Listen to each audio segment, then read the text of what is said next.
여러분 코로나 이제 2두 코로나 되고 맞춰지면 무엇 하고 싶으세요? 하고 싶은 게 뭐세요? 많은 사람들이 이제 여행을 가고 싶다. 단체로 가는 여행 있죠. 지금은 두세 사람도 여행을 다 하니까 단체로 가는 여행들, 또 교회 성도들에게는 수련회에 대한 그리움들이 있어요. 같이 함께하는 행사, 여름 성경학교, 그리고 전체 다 같이 함께하는 기도회, 수련회 가서 같이 바비큐 파티하고, 그죠? 삼겹살 구워 가지고 상추 싸 가지고 먹고, 익었는지 안 익었는지도 먹다가 그 다음날 탈라고, 그죠? 그리고 밤새도록 같이 기도하고 서로 축복하면서 그런 시간들 갖고 싶은 마음들이 있어요. 저는 이렇게 여행을 좋아하게 생겼나요, 안 좋아하게 생겼나요? 사실은 노는 건 좋아하는데 여행 가서 노는 거 별로 안 좋아해요. 아내가 여행을 너무 좋아해서 같이 따라가게 되는데, 제주도에 이제 여행을 갔어요. 저는 이제 아내가 어디로 가자고 하면 목적지를 향해만 갑니다. 딱 내비게이션을 찍고 그 장소로 옆에를 안 봐요. 아내는 너무 제가 답답한 거죠. 옆에 돌로 하루방도 있고 돌담도 있고 그러는데 저거 좀 보라고, 막 넓은 뜰도 있고 막 이렇게 돼 있잖아요. 야자수 같이 생긴 나무들도 있고 그러는데 그런 게 안 보여요. 아내한테 말하면 나 저런 거 시골에서 맨날 봤어? 막 이런 게 있잖아요. 초치는 이야기죠. 여행 가는 사람들한테. 괜히 데려왔다. 그렇지만 운전사 역할을 하니까. 우리가 여러분 여행을 갈 때 이게 가서 누려야 될 게 많이 있잖아요. 볼 수 있는 거 있고 먹을 수 있는 것들이 있고 함께 교제할 수 있는 여러 가지들이 있는데, 어떤 부분적인 것만 우리가 누릴 때가 많이 있는 것 같아요. 우리가 수련회 가더라도 좋은 장소로 가거든요. 어디에서 어떤 펜션, 어떤 장소 하는데 그걸 안 누리고 사람들은 거기에 함께 갔던 사람들만 기억이 남는 거잖아요. 그 지역의 경치, 공기, 사람들의 어떤 움직임들, 이런 것들을 보면서 참 이게 우리하고 다르구나, 그렇지만 신비롭구나, 이런 걸 누려야 되는데, 왜 제가 이런 이야기를 하냐면, 신앙생활도 어떻게 보면 우리는 여행이잖아요. 철로역정으로 말한다면 우리의 순례자의 삶의 시작이 되어지거든요. 신앙의 삶의 긴 여정이 시작이 되어지는데, 하나님께서 우리 가운데 허락하시는 좋은 것들이 많이 있죠. 교회 공동체를 통해서, 또 결혼을 통해서, 내게 허락한 어떤 공간을 통해서 하나님이 지으신 세계, 또 함께하는 사람들을 통해서 이루시는 그 일들이 있어요. 그런 것들이 있고, 또 내 안에서 가지고 있는 그 제된 모습들이 바라보게 되면서 이 죄를 끊고 하나님께로 더욱 닮아가고 싶은 이제 그런 열망이 예수 믿게 되면서 하나님께 주시는 그 마음이 우리에게 부여되거든요. 제가 지난주에 사랑, 용서, 영광이 부여되는 것처럼, 하나님께서 구한다고 말했던 것처럼 그런 하나님 마음이 주셔서 이제 그 뜻을 따라 살고 싶은데, 그 뜻을 저해하는 요소 때문에 늘 싸우는 싸움이 있거든요. 근데 여러분, 이게 무서운 게 뭐냐면 타성에 젖는다고 이야기를 하잖아요. 그러니까 나 옛날에 그거 해봤어 하는 것처럼 앞만 보고 살아가는 사람들이 있어요. 신앙생활 안에서 주는 그 그리고 맛, 이런 것들을 누리지 못하고, 또 함께 어우러지는 공동체와 지어져가는 기쁨을 누리지 못하고, 그리고 죄에 대해서 처음 예수 믿을 때는 그렇게 아파하고, 진짜 남들 한번 속이는 것 때문에 밤새도록 울고, 내가 그렇게 남들 미워하는 것 때문에, 들키지 않은 감정 때문에도 그렇게 울었던 사람이 이제 다 들키고 알아도 있잖아요. 그것 때문에 울지도 않아요. 오랜 시간이 되어지면서 내 안에서 이렇게 하나님이 주신, 새롭게 해주신, 예수를 믿으면 날마다 새로워지고 더욱 주를 닮아가지고 더욱 천국을 그리워하고 살아가야 되는데, 우리 안에서 그런 마음이 사라져 있는 것들을 보게 돼요. 그런 사람들에게 이 여호수아서 성경은요 매우 유익한 책이라고 생각해요. 왜냐하면 여호수아는 가나안 땅을 정복해 가는 그런 여정을 보여주고 있잖아요. 가나안 땅에 정복하는 여정 속에서 그 하나님의 일하심이 어떻게 그들 가운데 펼쳐지는 걸 보거든요. 그리고 제 세력을 점점 더 그들에게 더 내 안에 있는 그러니까 그들의 영토 속에 있는 제 세력을 멸하면서 하나님의 나라가 이루어지는 것들을 보게 되잖아요. 그런 면에서 여호수아 성경은 우리에게 또 특별함을 줄 수 있다. 매일같이 잘 읽어 나가시기 바랍니다. 그 속에서 깊이 만나길 원합니다. 여리고성 이제 요단강을 건너고 여리고성을 지나고 아이성, 림나, 라기스, 헤브론, 드빌, 하솔, 기본, 기럇 여아림, 이런 도시들을 점령해 가거든요. 이런 점령해 가는 이야기가 단순히 구약의 어떤 전쟁 스토리 이걸 우리에게 성경은 알려주고 있지 않아요. 구약을 읽을 때 늘 여러분들이 염두에 둘 것은 구약은 신약을 알려주는 모형 그림자다. 예수 그리스도가 오시기 전에 어떻게 예수 그리스도가 오실 것인지, 예수 그리스도를 통해서 하나님의 뜻이 이룰 것인지에 대해서 구약이 모형으로 그림자로 보여줬다는 거예요. 특별히 출애굽기, 창세기, 출애굽기, 레위기, 민수기, 신명기는 굉장히 중요한, 모세오경은요 구약의 어떤 그림이라고 볼 수 있는 거예요. 여러분, 가나안 땅은 특별히 읽을 때 뭐냐면 하나님의 나라라는 이 그림을 가지고 잘 우리가 살펴봐야 돼요. 그러니까 성경에 보면 땅, 건물, 사람, 어떤 절기, 행사들이 있거든요. 이런 모든 것들이 예수님을 다 대표해 주고 있는 거예요. 그러니까 가나안 땅은 앞으로 예수님을 통해 이루어질 하나님의 나라를 보여주는 땅이에요. 가나안 땅에 세워진 건물, 성전이죠. 성전은 앞으로 예수님의 몸으로 세워질 성전을 보여주는 것이라고 할 수 있어요. 사람, 여호수아, 모세와 같은 사람들은 어떤 사람들일까요? 이제 앞으로 이 땅에 오셔서 우리를 구원하고 인도해 주시는 예수 그리스도를 보여주는 모형이라고 할 수 있는 거예요. 그리고 사건들이 있었죠. 출애굽 사건, 요단강을 건너는 사건, 이런 모든 사건들은 어떤 사건이에요? 예수님을 통해서, 십자가를 통해서 이루어질 하나님의 사건들을 보여주고 있는 모형이라고 할 수 있는 거예요. 그리고 절기와 제사, 그 모든 것이 다 예수님하고 연결되어 있다. 이런 관점으로 구약을 봐야지 이게 은혜로워요. 이게 나와 상관이 있는 이야기가 된다는 이야기예요. 그렇지 않으면 전쟁 스토리 하나 듣고 역사 속에 우리가 이순신 장군이 진주대첩에서 승리했던 이야기, 명랑해전에서 승리했던 이야기처럼 우리가 끝나버릴 수가 있어요. 이 여호수아 이야기를. 나와 굉장히 상관이 있다는 이야기로 측면으로 바라볼 때, 그 가나안 땅에 이 점령에 갈 때요, 이 가나안 땅은 빈 땅이 아니거든요. 이미 그들이 오랫동안 머물고 거주하고 있는 사람들이 있었던 곳이잖아요. 정치적 역사와 문화, 어떤 독자적인 종교가요, 이스라엘보다 더 오래된 지역이에요. 오랫동안 터를 잡고 있던 이 사람들을 어떻게 해요? 이스라엘 백성들이 정복해 가다는 이야기예요. 이스라엘 백성들이 가나안 땅에 점령한다는 이야기는 하나님 편에서 보면요, 그 땅을 심판하는 거예요. 왜냐하면 죄가 관영하기 때문에, 죄의 세력에 의해서. 그래서 죄를 하나님이 심판하시는 것이고요, 이스라엘 백성들이 가나안 땅에 진입한다는 의미는 어떤 의미냐면 하나님의 약속이, 아브라함에게 주셨던 이 약속이 성취된다는 의미를 가지고 있어요.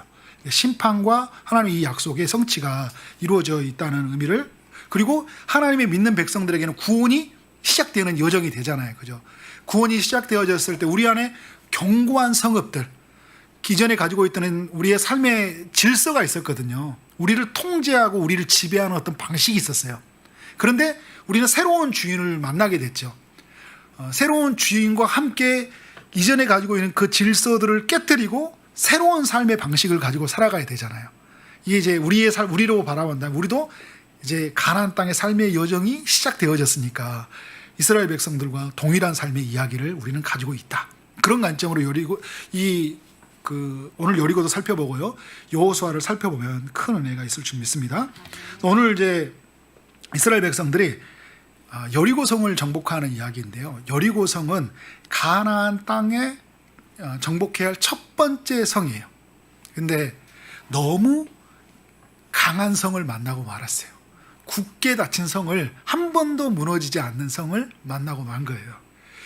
여러분, 축구로 비유를 한다면 이런 거예요. 우리가 이제 예를 들어서 32개 정도의 나라가 월드컵에 뽑히게 되는데 예선전 없이 토너먼트 경기로 만난다고 생각해요. 토너먼트라는 것은 지면은 떨어지는 경기거든요. 예를 들어 첫 번째 상대가 지금 피파 랭킹 1위가, 축구를 안 좋아하는 분들은 벌써부터 실망하고 있지만 벨기에가 1등이에요. 벨기에가 1등이냐 이렇게 보는 분도 있는데 벨기에가 1등이거든요. 브라질, 잉글랜드, 프랑스 이런 나라들이 이제 나라인데 첫 번째 상대가 벨기에나 브라질을 만난 거예요. 어떤 생각이 들겠어요? 큰일 났다. 우리 예전에 독일하고 만났을 때 우리가 독일을 이겨버렸잖아요. 그죠? 독일이 절대 안 진다고 생각했는데 우리는 그렇지만 이 강한 상대를 만나게 될 때 이건 만만치 않은 싸움이다. 도저히 이길 수 없는 싸움이구나. 첫 번째 성부터 너무 견고한 성을 만나게 된 거예요. 고고학자들의 말에 의하면 이 여리고 성은 폭이 한 200m 정도 되고 길이는 100m 정도 된다. 그러니까 한 평으로 환산해 보면 한 6,000평 이렇게 되고, 그 다음에 이제 다른 학자들이 말하면 8,000평, 10,000평 정도. 이게 발견이 됐거든요, 유적지가. 그래서 그 정도 크기가 이 정도 평수가 되지 않을까 이야기를 해요. 군인은 한 1,500명 정도 있지 않았을까. 이제 이렇게 이야기를 하지만, 자, 여러분 이제 생각해 볼게요. 이스라엘은 지금 군인이 몇 명이에요? 60만 명이거든요. 1,500명과 60만 명, 400대 1이거든요. 누가 이기겠어요? 60만 명. 누가 까불어? 이거 그죠? 이 많은 숫자가 1,500명을 이길 수 없다고 생각할 수 있어요. 그러나 성을 함락하기는 그렇게 호락호락 쉽지가 않아요. 임진왜란 때 2만 명이 넘는 애군들이 3,000명 정도가 되는 진주성 함락에 대해서 실패했잖아요. 그만큼 성을 함락하는 게 쉬운 게 아니에요. 그래서 여러분 곳곳에 성을 세워 나가잖아요. 우리 한번 여리고성 한번 사진을 봐볼까요? 여리고성이 어떻게 되었냐면, 여리고라는 지역이 먼저 지형적으로 보면요, 이스라엘에서 가장 낮은 지역에 있어요. 예루살렘은 해발 한 800m 정도 있고, 그리고 여리고는 한 마이너스 200m 정도 되어 있거든요. 그러니까 점점 여리고 땅을 점령해 갈 때는 올라가요. 그리고 여리고 땅에 보면 물이 많아요. 낮은 지역이 있었고, 그리고 그 가까운 곳에서는 요단강이 있었기 때문에 종료의 성읍이다, 그리고 달의 성읍이다. 왜냐하면 가장 낮은 곳에서 달이 너무 크게 보여서 이렇게, 그래서 이제 그 달의 성읍 이런 이야기, 종료의 성읍 이런 이야기를 하거든요. 근데 여러분 이 사진을 보면 이 여리고성이 유적지를 보면 높은 곳에 위치해 있었어요. 높은 곳에 있다면 사람들이 어떻게 해요? 높은 데 올라가야 되는데, 성이 높은 데 있죠. 일단은 올라가는 진입에 어려움이 있어요. 근데 성 앞에가 또 큰 벽이 있는 거죠. 저 벽을 넘어가야 되는데, 그 벽에 보면 한 35도 정도, 45도 이렇게 되는 또 경사각이 하나 있죠. 이 경사각을 또 타고 가서 또 어떤 거 있어요? 또 큰 벽을 넘어가야 돼요. 이러는 중에 무장된 군인과 이런 것들을 어떻게 할까요? 싸울 수 있겠어요? 그래서 이게 요새 중에 요새라는 표현을 썼어요. 함락되지 않는 성. 굉장히 견고한 성이 그 여리고 진입하는 곳에 있었던 것이죠. 그러면 돌아가고, 그러면 가지 않아야 될 성일까요? 그러니까 여호수아에서 말하는 이 가나안 땅은 어느 곳 하나도 내버려둬서는 안 되는, 모든 땅을 정복해야 할 땅이에요. 돌아가도 다시 만나야 할 땅이에요. 반드시 넘어가야 되고, 이게 교통의 요충지라서 이곳을 지나가야지 다음 곳을 갈 수 있었기 때문에 피해갈 수 없는 곳, 반드시 무너뜨려야 할 땅을 맞닥뜨리고 있는 거예요. 어떻게 해야 될까요, 여러분? 6.25 전쟁 때 중국군이, 북한이 중국에 도움을 요청했을 때 중국에서 수많은 사람들이 내려와서 인해 전술을 펼쳤잖아요. 그래서 우리가 이제 다시 밀려오게 되는데, 60만 명으로 한번 밀고 들어가 버릴까요? 60만 명으로 밀고 들어가서 희생을 감수하고 인해 전술한 것처럼 앞에 있는 사람을 다 죽이더라도 땅을 차지해야 될까요? 하나님이 희생을 각오해서 차지하라고 이 전쟁을 허락하신 걸까? 또 하나는 뭐냐면, 이렇게 밀고 간다고 해서 승리할 보장이 있냐? 이걸 한번 질문해 볼 수 있어요. 1절의 말씀을 보면, 여리고는 굳게 닫혔고 출입하는 자가 없었다. 그러니까 굳게 닫혀 있었어요. 그런데 출입하는 자가 없다는 건 뭐냐면, 여리고에 있는 사람 아무도 나오지 않고 이스라엘을 기다리고 있었다는 거예요. 어떻게? 들어올 테면 들어와 봐. 자신 있으면 한번 덤벼봐 하고 이제 이스라엘에게 있는 거죠. 이런 순간 이스라엘이 어떻게 나갑니까? 그리고 중요한 건 뭐냐면, 이 성이 어떻게 됐냐는 거예요. 먼저 이 성이 어떻게 됐어요? 하나님이 이 성을 무너뜨렸죠. 결국 우리가 7절에 6장 5절 6절 7절에 쭉 말씀을 보면, 하나님께서 이 성을 무너뜨렸다는 걸 알 수 있어요. 이스라엘이 돌을 던져서 성벽을 깨뜨렸다, 그리고 문을 쳐부숴서 그 성벽을 들어가는 입구를 만들었다, 인해 전술을 펼쳐서 갔다, 어떤 무기와 어떤 사람의 의지에서 갔던 것이 아니라 하나님의 말씀하심에 귀를 기울였고, 하나님이 말씀하신 것을 믿었고, 그 하나님의 싸우심을 믿음으로 말미암아 그 여리고 성이 무너졌다는 것을 오늘 본문이 우리에게 알려주고 있어요. 하나님이 하셨다. 여리고 성을 기억할 때 여러분 기억해야 될 것은, 계속 하나님이 하셨다는 거예요. 우리 인생 속에 삶에 찾아오는 여리고성도 어떻게 할까요? 하나님이 하신다는 거예요. 따라서 해볼까요? 하나님이 하셨습니다. 우리의 삶의 중요한 고백이에요. 주님이 하십니다. 그렇다면 하나님이 어떻게 하셨냐고 할 때 두 가지가 있는데요. 하나는 하나님이 임재하셨다는 거예요. 이스라엘이 요단강을 건널 때 맨 앞에 누가 있었죠? 제사장들이 있었어요. 언약궤를 맨 제사장들이 있어서 그들이 요단강에 발을 내딛자 요단강이 갈라졌어요. 자, 여리고성에서도 매일 한 바퀴씩 돌고 마지막 날에는 7바퀴씩을 돌고 돌 때 그들이 무엇을 중심으로 돌았나요? 언약궤를 중심으로 돌았다고 4절 말씀에 보면 제사장이 제일 앞에 서서 난강나팔을 잡고 언약궤 앞에서 나아갔다 이렇게 이야기를 하고요. 그러니까 제일 앞에는 제사장들이 양강나팔을 불고 있었어요. 7명이. 그리고 그 뒤에는 언약궤가 있었어요. 요단강을 건널 때는 제사장들이 언약궤를 메고 맨 앞에 갔던 거죠. 언약궤를 앞세우고 언약궤를 중심으로 이동했다는 건 뭐냐면 이동하라는 이유는 뭐냐면 하나님이 그곳 가운데 그 언약궤 가운데 임재하시기 때문에 그러니까 7째 날 제사장이 나팔을 길게 부는 순간 언약궤 가운데 임재하신 하나님이 이 여리고 땅 가운데 이 여리고 성 가운데 임하셔서요 자신의 백성들은 보존하시고 여리고 성을 멸하시는 역사를 보여주신 거예요. 출애굽할 때 보면 애굽에서 10가지 재앙이 내릴 때 이스라엘 백성들은 보존하시고 어떻게 해요? 애굽을 멸망시키잖아요. 하나님이 이 여리고 성 앞에서 생생하게 자신의 백성들을 살리시면서 그리고 악한 세력을 무너뜨린 것을 우리 모두에게 보여주고 있어요. 이게 하나님의 그 임재하심이 이 힘이에요. 하나님이 임하시면 하나님이 그 임하심 속에서 그 죄의 세력이 무너지는 역사가 있고 우리의 삶에 있는 가지고 있는 거대한 이 장벽이 무너지는 역사가 있다는 것을 우리에게 보여주고 있어요. 요단강이 앞에 가려져 있고 우리의 삶에서 그 여리고 성강 것들이 있지만 우리의 삶의 문제는 뭐냐면 우리가 얼마를 가졌고 우리가 어떤 무기를 가졌고 어떻게 사람이 있고 어떤 전략과 전술이 있냐가 우리에게 중요한 게 아니라 하나님이 우리 가운데 임하시냐는 거예요. 예루살렘 그 오순절 때 그 수많은 사람들이 모여 있었잖아요.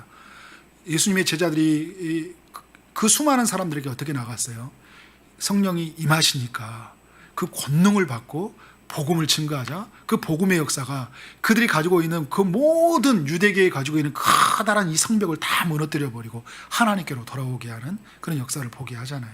하나님의 임재, 우리의 삶에서 하나님의 임하심은 너무나 중요해요. 두세 사람이 모인 곳에 주님이 내가 그들 중에 있다고 하잖아요. 그러니까 우리가 늘 삶 속에서 그리스도를 구하고 그리스도가 우리 가운데 임재하셔서 이 모든 삶의 문제를 해결하도록 살아가는 것은 너무나 중요해요. 어떤 문제가 생겼거나 어떤 장벽이 생길 때마다 우리는 늘 뭘 구해야 되는 거예요? 주님이 내 삶 가운데, 우리 공동체 가운데, 이 사업장 가운데, 우리의 가정 가운데 주님이 임하도록 우리가 늘 그런 믿음으로 나가는 게 중요하죠. 또 하나는 뭐냐면요, 하나님의 임재하심 때문이고 또 하나는 뭐냐면 하나님의 싸워주심 때문이에요. 자, 여호수아 5장 13절을 보면 여호수아가 여리고에 가까이 이르렀다고 이야기해요. 요단강을 건넜고 요단강을 건넌 다음에 기념비를 요단강 한 복판에 세우고 길갈이라는 곳에 기념비를 세워요. 그리고 할례를 행하고 유월절을 지켜요. 그리고 이 요단강과 여리고는 한 8km 정도 되는데 이제 여리고에 온 거예요. 왜? 이제 여리고 땅의 점령이 시작이 되어진 거예요. 지금 여호수아는 자기 눈에는 지금 여리고를 바라보고 왔어요. 그런데 그 앞에 여리고에서 누가 오고 있어요? 눈을 본즉 한 사람이 칼을 빼고 손을 들고 마주 서 있게 찾아오는 거예요. 여리고 사람인가? 그러면서 그런데 복장이나 이런 걸 보면 아닌 것 같거든요. 왜냐하면 이 사람들은 그 여호수아 2장에 보면 정탐을 해봤거든요. 그들이 어떤 옷을 입은지 다 알고 있는데 그래서 물어보는 거예요. 여호수아가 너는 우리를 이해하느냐? 우리의 적들을 이해하냐? 쉽게 말한다면 너 우리 편이야? 적 편이야? 이렇게 물어보는 거잖아요. 그러니까 14절에 어떻게 말씀하고 있어요? 그가 이르되 아니라 나는 여호와의 군대 장관으로 지금 왔느니라 이야기하고 있어요. 하나님의 군대 장관으로 여호수아 앞에 왔다. 그러니까 이 군대 장관이 누구냐 할 때 분명한 건 하나님이 보낸 전사, 용사예요.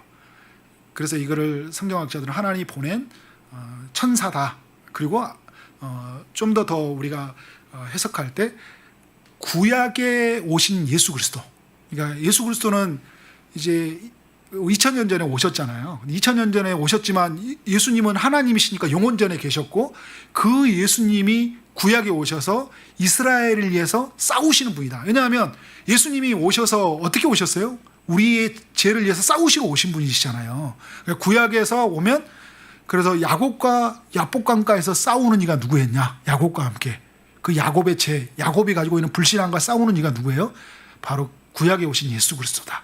그 모세의 광야의 호렙산에서 오신 이가 누구냐? 거룩한 것이니 신발을 벗고 서라 하신 이가 누구냐? 오늘 또 보면 15절에 말씀해 보죠. 그 여호와의 군대장관이 여호수아에게 말할 때 신을 벗으라 내가 선 것은 거룩한 것이니 여호수아가 그대로 행하니라.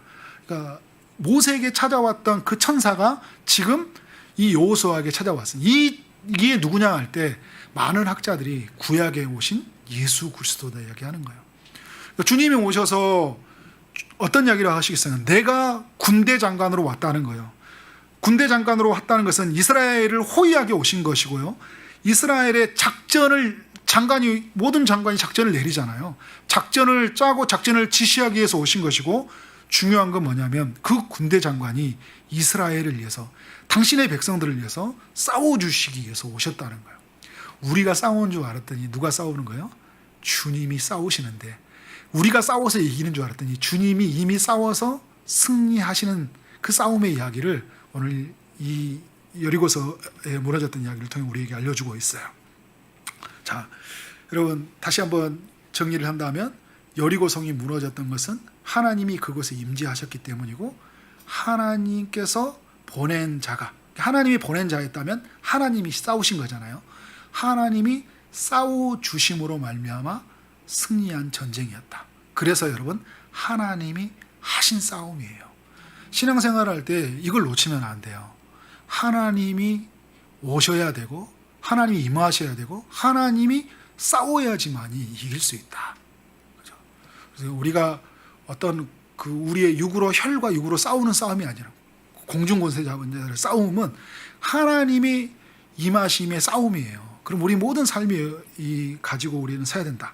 그래서 종교개혁자 칼빈이 어떤 이야기를 했냐면 이 여리고성이 무너진 사건을 보면서요. 흐르는 요단강을 멈추게 하신 하나님에게 있어서 닫힌 성문을 열게 하는 것쯤은 더욱 쉬운 일이었다. 요단강을 흐르는 물이었죠. 그것을 멈추게 하신 하나님. 이게 이 요단강의 물이 멈춘다는 것은 이 하나님의 이 창조의 이 질서죠. 물이 멈춰서 그 자연의 술지로 완전히 다 우리가 생각했던 것들이 다 깨지는 거잖아요. 물이 계속 솟아있고 물이 길이 나는데 땅이 말라져서 건너가게 하시는 하나님. 나중에는 보면 여호수아 이제 10장에 넘어가면 어떤 일이 있어요? 태양이 멈춰지는 사건을 보여주고 있잖아요. 하나님이 이런 일을 행하셨어요. 근데 이런 일을 행하신 하나님이 더 큰 일을 행하신 거죠. 이 성문 닫힌 성음을 누구도 열지 못했고 무너뜨리지 못하고 한 번도 함락되지 못한 성이었다고 하지만 하나님에게 있어서는 이거는 아무것도 아니라는 거예요. 우리 믿음의 선배들은 이 신앙의 고백을 이렇게 하고 있습니다. 그리고 여호수아와 그때 있었던 사람들이 그런 믿음의 고백으로 하나님의 승리에 참여하게 된 거죠. 이런 질문이 생겨요. 하나님이 하신다. 하나님이 전적으로 하신다. 그러면 이스라엘은 무엇을 했냐는 거예요. 여러분에게 자주 고백하는 거죠. 하나님이 전적으로 일하시고 우리는 뭐 한다고요? 전적으로 그 일하심에 참여한다는 거예요. 그 전적으로 일하심에 참여한다는 건 뭐냐면 제가 일부 때는 좀 다 못했지만 하나님이 전적으로 하나님의 일하심을 믿는다는 거거든요. 그러니까 믿는다면서 그러면서 그 믿음으로 말미암아 두 번째는 그 하나님이 전적으로 일하심을 믿고 싸운다는 의미를 가지고 있어요. 자, 첫째 그 하나님이 어떻게 그 일을 이루어 가신다고 할 때 믿음이란 뭐냐면 우리 히브리서 11장 30절 한번 볼까요? 히브리서 11장 30절에 보면 믿음으로 다 같이 읽어보겠습니다. 시작. 믿음으로 7일 동안 여리고를 도니 성이 무너졌으며 네. 믿음으로 말미암아 여리고 성이 무너졌다는 거예요. 하나님이 임재하시고 하나님이 싸우시면 성은 무너진다는 믿음이 그들에게 있었다는 거죠. 믿음으로 여리고 성은 무너진다. 그러면 이 믿음을 어떤 믿음이냐 할 때 아직은 여러분 이런 게 어떤 거냐면 이제 2절 말씀 볼까요? 6장 2절 보면 2절 말씀에 보면 다 같이 한번 6장 2절 읽어보겠습니다. 여호와께서 여호수아에게 이르시되 보라 내가 여리고와 그 왕과 용사들을 내 손에 넘겨주었으니, 하나님이 찾아와서 뭐라고 이야기하냐면 그 여리고와 왕과 그걸 통치하는 왕과 그 용사들이 있는데 그 용사들을 내 손에 이미 넘겨줬다는 거예요. 이미 무슨 이야기하는 거예요? 승리를 선언해 주고 있어요. 과거 시제로 이미 승리한 싸움이야. 여호수아가 하나님께 귀를 기울이는데 말씀하시는 첫 번째 소리는 이미 그 모든 왕과 용사들을 내 손에 붙여주었다는 거예요. 자, 어떤 믿음이냐면요, 어떤 싸움이 있기 전에 하나님이 승리하실 것이라는 믿음이에요. 그러니까 전적으로 참여한다는 게 이 믿음을 가지고 참여하는 거예요. 이미 결과가 이르기 전에 우리의 눈에 수치가 보이고 가능성이 보이고, 그래서 하나님을 더욱 신실하게 붙드는 것이 아니라, 우리가 대선 후보 때 여론조사하게 되면 이게 둘이 엎치락 하잖아요, 그죠? 누가 앞서기도 하고 누가 뒤서기도 하는데 그 결과를 보면서 누가 되겠냐 안 되겠냐 하는 방식처럼 우리의 삶의 방식이 이루어지는 게 아니잖아요. 하나님께서 이런 약속을 주셨는데 그 약속은 불변성인데 가변성을 가지고 상황에 따라서 그 약속이 변화되고 이런 게 아니잖아요. 이미 어떤 거냐면 하나님이 이루어오신 그 승리를 오늘로 가지고 오는 거예요. 그래서 히브리서 11장 1절은 믿음은 바라는 것들의 실상이 보이지 않는 것들의 증언이라는 거 뭐냐면, 아직 보이진 않지만, 아직 그 결과가 이루어지지 못했지만 하나님 그 결과를 이루실 것을 오늘로 가지고 와서 믿는 게 바로 믿음이에요. 여호수아와 이 백성들에게는 이 믿음이 있었다는 거예요. 또 하나의 믿음은 뭐냐면요, 내 생각, 내 방법을 내려놓고 하나님의 방법에 맞추어져 가는 믿음이에요. 자, 3절부터 5절까지는 이제 여호수아에게 지시하는 내용이죠. 어떤 지시를 하고 있어요? 매일 한 바퀴씩 돌아라, 성주일을. 엿새 동안도 그렇게 돌아라. 그러자 네 하고 나가는 거죠. 그리고 이제 4절에 어떻게 한 거예요? 제사장 7은 7 나팔을 잡고 언약궤 옆으로 나가라. 7째 날에는 그 성을 7번 돌고, 7번 돌래요. 그리고 제사장들은 나팔을 불 것이다. 이 한 바퀴를 도는데요, 걸리는 시간이 느긋하게 가도 한 20분밖에 안 걸려요. 이 20분을 걸으라고 할 때 사람들이 어떤 생각이 들었을까요? 막 이상한, 왜 돌라고 하지? 막 별 이런 생각이 들었을 것 같아요. 막 따라가고 막 앞에서 장난도 치고 싶고 이렇게 하는데, 나중에 이렇게 말씀해 보면요, 10절을 보면 너희는 외치지도 말고 음성을 들리기도 하지 말고 입에서 아무 소리도 외치지 말고 주님이 명령을 하면 그때 외치라 이야기를 하고 있어요. 그러니까 그리고 이제 그 5절에서 그 이제 낙강 낙팔 소리가 불 때 일제히 백성들이 소리를 이제 외치면 되는 거잖아요. 백성들이 어떻게 해요? 자신이 지금까지 싸웠던 삶의 전쟁의 방식, 자기의 생각, 어떤 것도 주입하지 않았어요. 내게 있는 사람이 얼마인지, 우리에게 있는 무기, 그들에게 있는 적들에 있는 상황, 이런 상황을 생각하지 않고 누구의 말에 귀를 기울였어요? 하나님의 말에 기울였고 하나님의 방법을 따라서 그들이 따라갔어요. 그러니까 믿는다는 건 뭐냐면 철저히 내 방법을 내려놓는다는 거예요. 내 생각을 의지하지 않는다는 거예요. 그러니까 어떤 정보를 찾고 어떤 사람들의 말을 기울이고 그것에 내 삶의 근거를 두지 않는다는 거예요. 우리가 여러분 어떤 일이 생기게 되면 이 사람의 말이 얼마나 크게 들린지 몰라요. 좀 아프게 되면 엄청 의사들이 많이 생겨나고, 좀 무슨 일이 생기면 어떤 조금 경험했던 사람들이 얼마나 많이 우리에게 훈수를 두는지 몰라요. 그 사람들을 인격적으로 무시하라는 게 아니라 그 사람들의 말보다 어디의 말에 더 신뢰를 둔다는 거예요? 하나님의 말에 더 신뢰를 둔다는 거예요. 하나님이 내게 어떤 말을 하실까? 그래서 내가 귀를 기울이고 주님의 의를, 주님의 이곳 가운데 임하도록 구하고 내게 말씀하신지 무엇인지 딸마다 길을 구하면서 성령을 통하여 의지하는 게 우리에게 너무나 중요하다, 이것을 이야기해 주고 있어요. 믿음으로 하나님 앞에 참여하는 것이고요, 또 같은 의미지만 싸움으로 하나님께 같이 참여하는 의미가 가지고 있어요. 6장 20절의 말씀을 보면 이런 이야기가 있어요. 6장 20절에 이제 이스라엘 백성들이 예치고 나팔을 불고 그 나팔을 불라고 하자 나팔이 불고 큰 소리로 외치니까 여리고 성벽이 무너졌죠. 그래서 백성이 앞으로 들어가서 그 땅을 점령했어요. 21절 볼까요? 21절에 보면 그 성 안에 있는 모든 것을 온전히 바치되 남녀노소와 소와 양과 나귀를 칼날로 멸하니라. 그곳에 있는 그 모든 것을 어떻게 하라고요? 온전히 바치래요. 내일 또 제가 새벽 예배 때 나누겠지만 이 가나안 성은요, 그러니까 가나안에 있는 여리고 성은 첫 번째 열매이거든요. 그래서 하나님께 다 바쳐야 돼요. 어느 것 하나도 우리가 취하면 안 돼요.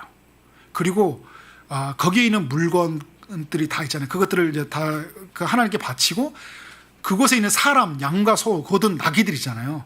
그 모든 것을 다 멸해서 죽이라고 그래요. 이스라엘 백성들이 해야 되는 건 뭐예요? 그 성벽이 무너졌을 때 가서 그 모든 일을 멸하는 거예요. 이게 하나님의 전적인 싸움에 하나님이 일하시는 방식이에요. 그러니까 하나님이 우리의 삶 가운데 승리를 약속해 주시고, 그래서 우리의 생명의 거대한 성벽을 그걸 무너뜨리신다는 그 약속을 우리에게 주시고 그것을 보여주셨어요. 우리가 해야 되는 건 뭐냐면 하나님이 전적인 싸움으로 싸우는데 히브리서에서 말했던 것처럼 피 흘리기까지 싸우라고 이야기하잖아요. 그러니까 전적 우리가 전할 때 죄에 대해서 저항하고 죄에 대해서 미워하고 죄를 미워하고 죄를 끊어내기 위해서 철저하게 몸부림치라는 거예요. 그래서 하나님이 하실 것이다 하고 오늘 그런 사람들 있잖아요. 주님이 하셨어 그러고 났는데 또 들어가서는 또 이상한 짓 한다는 것은 뭐예요? 내가 하나님을 믿는다고 했지만 전적으로 믿는 게 아니고요. 하나님의 싸우심에 전적으로 참여하지 못하는 거예요. 내가 이 칼날로 멸하는 이런 순간에 그 저항이 있을 거예요. 근데 저항이 있을 것이잖아요. 그때 멸할 때 그 여리고성에 있는 사람들 중에 멸하는 과정에 이스라엘 백성들이 한 명도 죽지 않았다고 그래요. 하나님의 보호하심이 인도하심이 있었고 결코 우리의 상함과 우리의 일을 있지 않냐고 어떤 일이 된다는 거예요. 다 죄의 세력이 멸한다. 그래서 이거를 그 히브리어로 멸하다 이야기를 할 때요, 헤렘이라고 그래요. 헤렘 사상. 무슨 말이냐면 가나안 땅에 있는 모든 죄의 세력을 다 멸해야 돼요. 그게 이스라엘 백성들이 가지고 있는 사명이에요. 오늘 우리가 전적으로 하나님의 일하심에 참여한다는 건 뭐냐면 하나님이 승리한 전쟁 속에 어떠한 죄의 세력도 내 안에 남지 않도록 우리는 처절하게 피 흘리기까지 주님을 의지하고 싸워야 된다는 거예요. 자, 하나님이 전적으로 일하셨고 이스라엘의 그 전적으로 믿음으로 그 싸움으로 참여할 때 어떤 걸 보게 되었어요? 하나님의 승리하심, 그 무너뜨리심, 하나님의 승리를 경험하게 되었잖아요. 저는 이 여리고성이 무너졌던 이야기가 오늘 여러분의 이야기가 되어졌으면 좋겠습니다. 또 저의 이야기, 우리 모두의 이야기가 되어졌으면 좋겠다라는 생각이 들었어요. 제가 서두에 말했던 것처럼 이 여리고성은 죄의 세력이에요. 우리가 반드시 무너뜨려야 될 죄의 세력이에요. 그리고 죄의 세력이면서도 또 한 가지 뭐냐면 우리 믿음의 삶에 찾아오는 요단강처럼 큰 장애물일 수도 있어요. 우리의 믿음의 삶에 전진하지 못하게 하고 더 이상 앞으로 나아가지 못하는, 죄는 아니지만 큰 어떤 장애물이 찾아올 수 있어요. 우리의 교회 공동체 안에서, 가정 안에서, 여러분의 삶에 거하는 환경 속에서 여리고선이 딱하니 버티고 있을 수 있다는 거예요. 그때마다 우리는 고백해야 될 게 뭐냐면 하나님이 이곳에 임하시면, 우리를 위해서 싸우시면 우리는 이 모든 이 정벽을 넘어설 수 있다. 어떤 환경이 생기면요, 어떤 문제가 생기면, 어떤 소식이 들려오면 그때마다 무엇이 임하면 이긴다고요? 주님이 임하시며. 그러니까 주님이 임하시고 주님이 싸우시도록 해야 되는데 자꾸 내 생각과 내 방법과 사람들의 이야기로 내 삶의 이야기를 만들어가지 말라는 거예요. 그것에 앞세우지 말라는 거예요. 우리가 싸웁니다. 그런데 여러분, 우리의 싸움의 최전선에 누가 있어요? 주님이 계시잖아요. 자, 우리가 신약 안에 살아간다는 게 어떤 의미를 가지고 있냐면, 제가 구약에서 누구예요? 군대장관이 구약에 오신 예수님이라고 말했죠. 이 구약에 오신 예수님이 약속을 따라서 이 땅에 오셨고, 그 예수님은 우리를 위해서 죄에 대해서 싸우시고 죽으시고 부활하심으로 말미암아 죄에 대해서 완전한 승리를 우리 가운데 선포해 주셨잖아요. 이 그리스도는 우리 가운데 군대 장관으로 오셨어요. 그래서 우리를 호위하시고 우리의 작전을 성령을 통하여 지시하시잖아요. 그러니까 그리스도는 죽으시고 부활하셨지만 여전히 교회 가운데, 우리 인생 가운데 성령으로 함께 하시잖아요. 제사장으로, 선지자로, 왕으로서 우리와 함께 하신단 말이에요. 우리를 지휘해 가셔요. 우리를 호위해 가시고요, 우리를 위해서 싸우시고 나가시는 거예요. 그 그리스도를 의지하면서 오늘 우리의 삶의 여정 속에서 가지고 있는 그 거대한 장벽이, 주님이, 우리 대장 되신 주님이 함께 하시면, 그가 우리를 싸우시면 우리는 어떤 것도 우리를 막을 수 없다, 무너진다, 이런 마음으로 우리가 서야 된다는 거예요. 여러분, 우리는 그러한 시대를 살고 있어요. 제가 예수를 처음 믿게 되었을 때 가장 큰 문제는 뭐였냐면 가지고 있는 뭐 술 이런 문제였어요. 사람들 만나서 막 술 먹는 이런 문화들, 이런 문화들 속에서 싸우고 가는 게 굉장히 쉬운 게 아니더라고요. 늘 만났던 친구들 탁 끊고 살아가는 거. 그런데 이제 여러분, 그런 싸움도 되게 힘들었지만요, 하나를 뛰어넘으니까 더 큰 어려움들이 있더라고요. 뭐냐면 내 안에서 환경에 만들어오는 여리고성이 아니라 내 안에 엄청 큰 여리고성이 있다는 걸 보게 돼요. 너무 이기적이고요, 너무 내 방식으로 살아가려고 하고요, 그냥 내 방식대로 안 되면, 예수를 믿었는데도 자꾸 욱해가지고요, 막 성질 내고, 막 말 안 하면 막 내 방식대로 안 되면 교회에서도 화내고, 직장 가서는 더 화내고 있잖아요. 막 화내는 거예요. 뭐예요? 너무 익숙하게 살아가는 제 삶의 방식들, 그리고 너무 그것이 길들여지는 그 죄된 방식, 그 이전에 가지고 있는 그 가나안 땅의 삶의 방식이잖아요.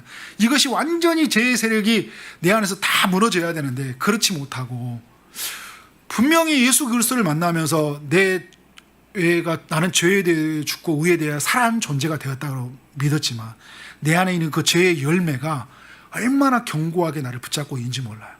하나님의 나라가 시작되었지만 아직 세상의 나라가 너무 익숙한 채 살아가는 그 거대한 장벽들이 너무나 많았다는 거예요. 그러니까 친구와 안 만나서 술을 안 먹는 건 알았지만 친구를 어떻게 섬기는 걸 또 모르는 거예요. 이런 신앙의 아이러니가 어디 있어요. 그러니까 누구를 안 만나냐 보니까, 그러니까 나는 뭐 좀 편한 사람 만나고, 나한테 익숙한 사람 만나고, 조금 불편한 사람 있으면 화가 나고, 내 마음대로 안 되면 막 화가 나고, 직장도 내 마음대로 안 되니까 옮겨버리고요, 사람도 내 마음대로 해야 있으니까 그 사람들 내쳐버리고 살아가는 내 삶의 방식, 이런 방식이 우리 안에 거대하게 살아가고 있는 여리고. 근데 우리가 어떤 생각이 드냐면, 신앙생활 1년 2년 하면서요, 이게 내 방법으로 안 되니까 이제는 포기해버리는 마음이 있어요. 이건 안 되는 것보다 굳게 닫혀가지고요, 이게 안 무너지는 거예요. 그러니까 어떻게 하는 거예요? 내가 이 부분에서 어떻게 나아가야 될지를 모르고 방향성을 잃고 그냥 되는 부분만, 신앙생활이 어떻게 되냐면 되는 부분만 하고 살아가니까요, 뭐 어떻게 이게 어려움이 생긴지 아세요? 항상 되는 것만 의지해요. 뭐 하는 거예요? 가능성이 있는 것만 믿고요, 내게 열려지는 것만 믿고, 내게 주어진 것만 믿어요. 그러니까 하나님이 이런 여리고성에 무너졌던 이 이야기들을 믿음으로 받고 살아가는 것이 너무 안 돼요. 그러니까 어떤 문제가 생기면 그냥 무너져 버려요. 이미 오늘 보면 여리고성이 싸우기도 전에 주님이 승리했다고 하는데, 이제 뭐예요? 무슨 일이 생기면 싸우기도 전에 이미 져버렸어요. 그리고 무슨 일이 생기면 이미 죽었어, 나는.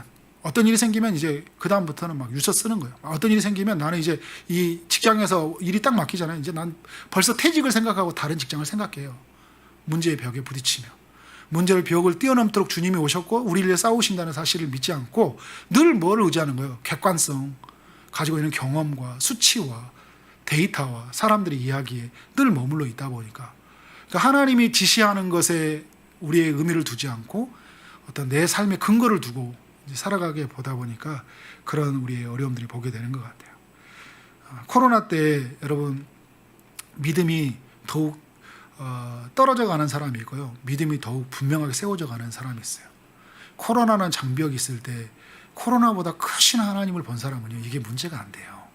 이게 우리의 신앙을 방해거리가 안 돼요. 그런데 그 뒤에 계신 하나님을 보지 못하면, 그 하나님의 소리에 귀를 기울이지 못하고 그 하나님이 주신 말씀에 내가 믿지 못하면, 내 방법을 내려놓지 않고 그를 따르지 아니하면, 하나님이 그 진멸하심 속에 내가 함께 참여하면서 피 흘리기까지 죄를 싸우지 아니하는 사람들은요, 하나님의 승리하심, 그 이 속에서 하나님이 일하신 대로 경험하지 못한다니까요.